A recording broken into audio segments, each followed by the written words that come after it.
Всем привет, с вами Дмитрий. На Кашкае 2009 года бывают такие вот небольшие болячки. Ты когда нажимаешь на драйв, начинаешь ехать, руль крутишь в разные стороны, влево либо вправо, издается скрип. Если скрип находится в салоне, значит это, скорее всего, нужно делать следующее движение.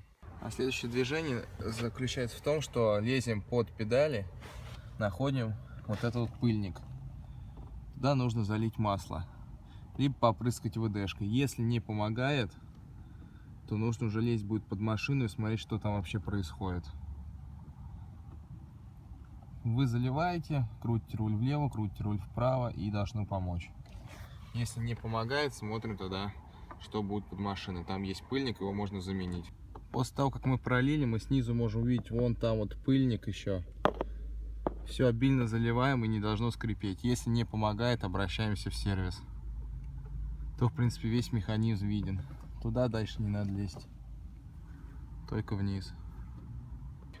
Всем спасибо за внимание, с вами был Дмитрий, подписывайтесь на мой канал, всем пока.